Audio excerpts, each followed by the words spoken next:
Halo mau Pak Om Tante dan teman-teman semua. Apa kabar kalian hari ini? Sehat-sehat dan semangat selalu ya. Oke? Everything happen for a reason? Cek. Sela? Cek. Bendera merah putih pun cek. So, welcome to cerita sejarah kemerdekaannya Indonesia. Video kali ini Mega mau cerita kelanjutan video sebelumnya.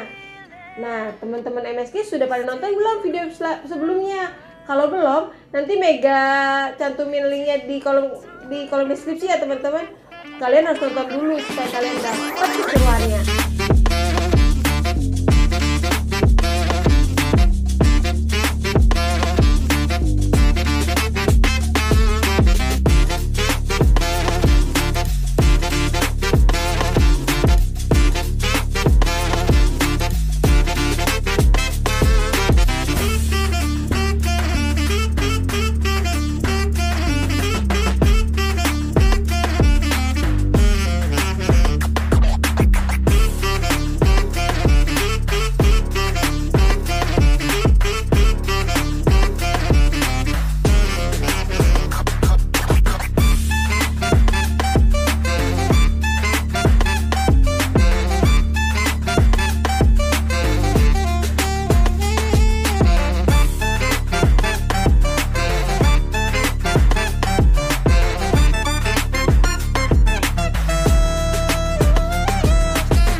Pada tanggal 12 Agustus 1945, pimpinan PPKI dipanggil oleh Jenderal Terauchi kan ke Dalat, Vietnam. Nah, rombongan Soekarno ini tiba di Bandara Kemayoran pada sore hari tanggal 14 Agustus 1945, teman-teman. Setibanya mereka di bandara, ternyata mereka langsung disambut oleh golongan muda yang terdiri dari Hairul Saleh, Asmara Hadi, A.M. Hanafi, Sudiro, S.K. Trimurti, dan Sayuti Melik dengan tujuan untuk mendesak Soekarno dan Hatta segera memproklamasikan kemerdekaan Indonesia. Dan golongan pemuda ini pun bilang, kasih tahu ke si Soekarno bahwa Jepang sudah menyerah kepada sekutu. Dan si Hairul Saleh bilang ke Soekarno, Bu tidak dikasih tahu kan tentang hal ini oleh Terauchi. Namun karena di sekitar rombongan Soekarno ini masih ada orang-orang Jepang, maka si Soekarno datengin nih si Hairul Saleh. Dia bilang, ini bukan waktu yang tepat untuk membahas soal ini. Kita cari tempat lain saja ya. Pada tanggal 15 Agustus 1945, Sultan Syahrir berinisiatif untuk kembali mencoba menemui Soekarno dan Hatta, teman-teman. Lagi-lagi mencoba untuk mendesak beliau segera memproklamasikan Indonesia. Namun, Soekarno dan Hatta ternyata masih satu suara, teman-teman, bahwa kemerdekaan itu memiliki prosedur, jadi nggak bisa seenaknya seperti itu. Gitu. Melihat situasinya seperti ini, nah pada malam harinya, para pemuda dari kelompok Menteng 31 seperti Hairul Saleh, Dahar Nur, Abu Bakar Lubis, Armansyah, Subadio Sastro Sutomo itu berkumpul di belakang Elisman Institute. Dan kali ini Wikana dan Aidit pun ikut serta dalam pertemuan kali ini. Nah, ngobrol-ngobrol mereka kepikiran, wah sepertinya kita harus membuat Soekarno dan Hatta itu clear dari pengaruhnya Jepang. Mereka berasumsi bahwa ketakutannya Soekarno dan Hatta ini itu dikarenakan pengaruhnya orang-orang Jepang ini, teman-teman. Jadi Soekarno dan Hatta menolak seruannya golongan muda. Pada pukul 23 atau 11 malam, akhirnya diutuslah perwakilan para pemuda untuk menemui Bung Karno dan Bung Hatta yang diketuai oleh Wikana merangkap sebagai juru bicara untuk bertemu pada Soekarno di Pegangsaan Timur 56. Wikana didampingi oleh Hairul Saleh, Soebadio Sastrosutomo, Surokunto, dan Ahmad Aidit. Mereka mulai menjelaskan maksud dari kedatangan mereka. Setelah menjelaskan, Wikana mulai nih melobi Soekarno untuk segera memerdekakan Indonesia. Sempat terjadi perdebatan keras, bahkan Soekarno pun sempat marah terhadap Wikana. Pada pukul 1.30 pagi, lobi Wikana pun gagal. Para pemuda undur diri dan kembali melanjutkan rapat mereka ke Asrama Baperti, Jalan Cikini nomor 71. Dalam rapat ini, para pemuda memutuskan bahwa kemerdekaan itu berasal dari rakyat, bukan hadiah dari Jepang. Ngobrol-ngobrol, akhirnya mereka berencana nih teman-teman untuk menjauhkan Soekarno dan Hatta dari tangan Jepang. Mereka mulai bikin rencana untuk membawa Soekarno-Hatta keluar dari Jakarta. Bingung kan? Mereka harus cari tempat. Di mana ya tempat yang baik untuk yang benar-benar clear dari pengaruh Jepang, tapi juga nggak jauh dari Jakarta. Karena in case kalau misalnya ada apa-apa di Jakarta, mereka bisa segera kembali ke Jakarta tanpa memerlukan waktu yang lama.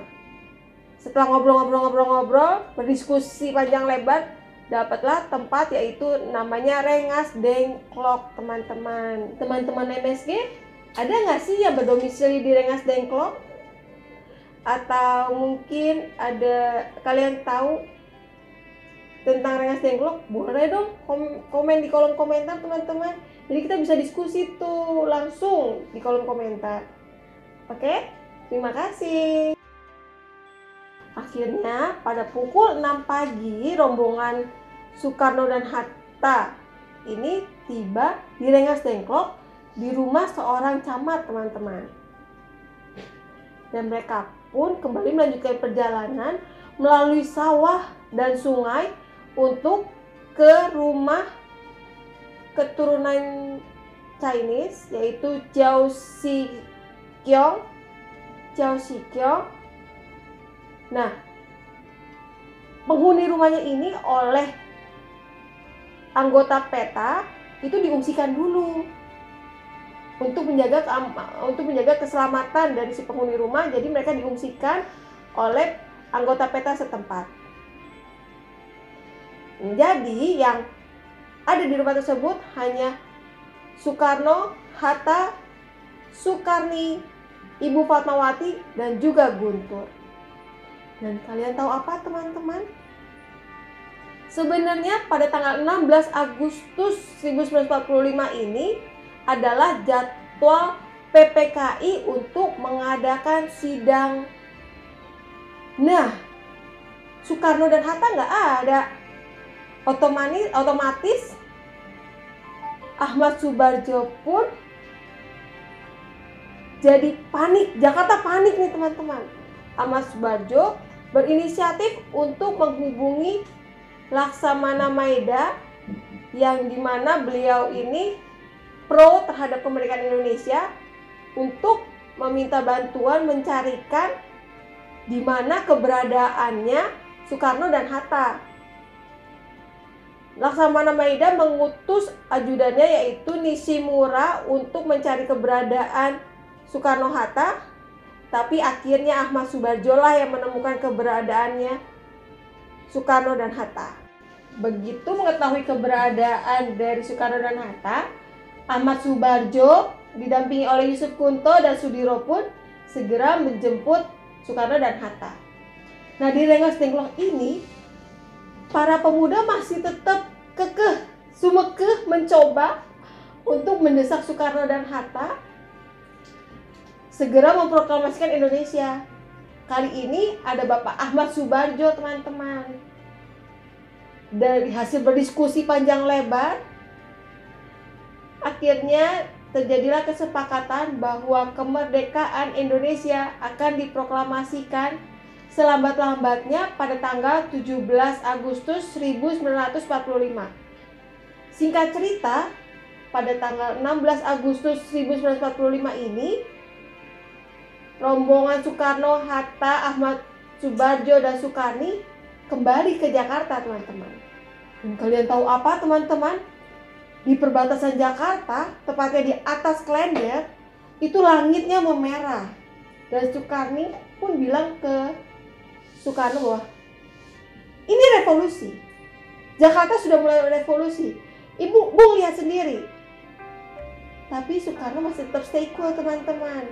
Dia diam, dan begitu kendaraan mengarah ke Jakarta, ternyata langit memerah bukan karena kerusuhan, melainkan ada seorang petani yang sedang membakar rumput untuk membuka sawah baru. Dan dengan sedikit meledek, Soekarno berkata kepada Sukarni, "Ini yang kamu bilang revolusi, Sukarni?" Rute perjalanan dari Rengas Dengklok ini, itu tujuan pertamanya adalah ke kediaman Soekarno, karena mereka harus ngedrop dulu Ibu Fatmawati dan Guntur. Dan pada pukul kurang lebih jam 8 malam itu mereka tiba di kediamannya Hatta. Nah, si Ahmad Subardjo ini kebingungan. Coba telepon ke hotel manapun, karena di Jakarta sedang diberlakukan jam malam, jadi seluruh hotel dilarang untuk mengadakan rapat pada pukul 10. Ahmad Subardjo pun memutar otak. Aduh, kita cari tempat di mana ya untuk bermusyawarah tentang proklamasi ini. Akhirnya Ahmad Subardjo memutuskan untuk menelpon Laksamana Maida. Kalian tahu apa, teman-teman?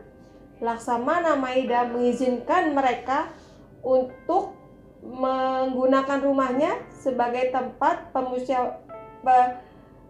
perencanaan atau perumusan proklamasi ini, teman-teman. Teman-teman, kalau misalnya teman-teman jadi pemuda pada saat itu, menurut kalian kasus penculikan ini itu, kalian setuju gak sih dengan kasus penculikan Soekarno dan Hatta ini? Boleh dong tinggalin kolom komentar ya, teman-teman. Nah, untuk kelanjutannya dari cerita ini, Mega lanjutkan di video selanjutnya ya, teman-teman. Jangan lupa like, comment, share, dan subscribe-nya. Loncengnya juga jangan lupa.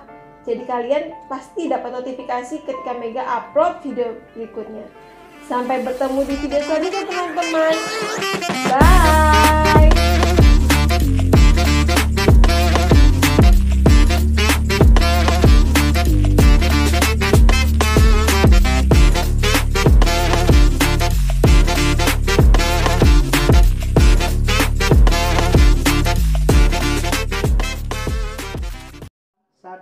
And action.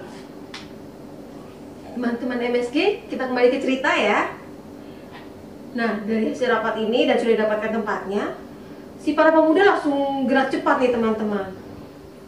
Malam hari itu juga, pada 16 Agustus 1945, dini hari, itu para pemuda